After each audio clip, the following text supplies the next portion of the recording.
If you feel like giving me a donation, Virgin Money Giving, and if you look for Susanna Spicer, all the S's, no Z's, you'll find me.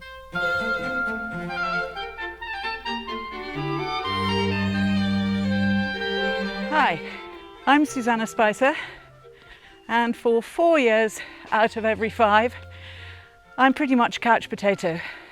I'm not very good at getting out there and doing sporty stuff, as you can tell. But post-COVID, I thought it was time for me to get off my backside again. And so, as you can see from this very unflattering t-shirt, but which is quite useful on walks, people ask me about it, I am walking 1,000 miles in 2021 for ta-da, St Michael's Hospice in Hereford.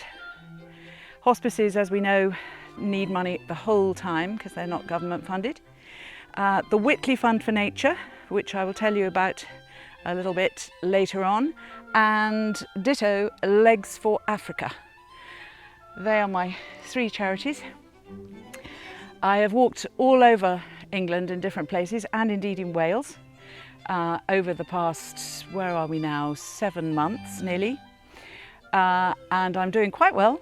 Got a little way to go, and certainly got a bit more fundraising to do. But I thought I would just take you on what I suppose you could call my usual route.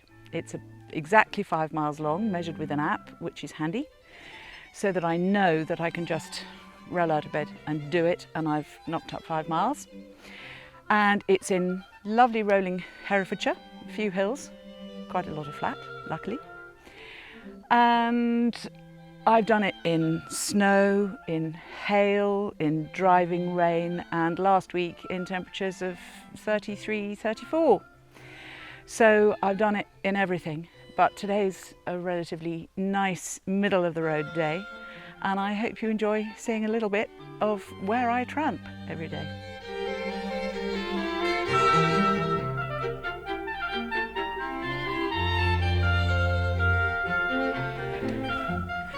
I love this bit coming out of the wood because you finally get some really good views of the surrounding countryside, which is just gorgeous. Herefordshire laid out before you.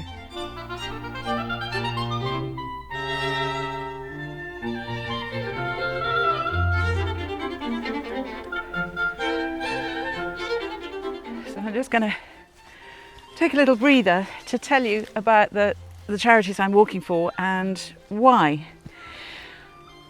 St Michael's Hospice in Hereford, well, we all know what hospices do, I don't need to do any explaining there, but their funding has been hugely challenged by COVID, inevitably, and their workload, of course, has been enormous.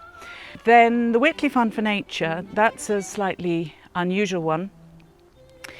I got involved with the Whitley Fund for Nature back in 1999. They were founded in 1993 by Edward Whitley. They are online based, and they give grants and funding to leaders of charities, well, not charities, but projects that are up and running in the countries concerned already.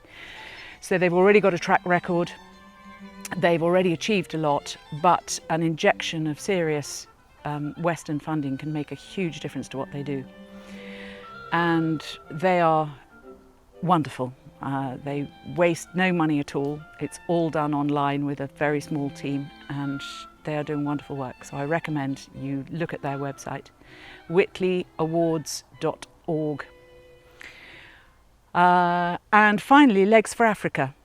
I tripped over, no pun intended, the Legs for Africa website when I was walking a chunk of the Western Front.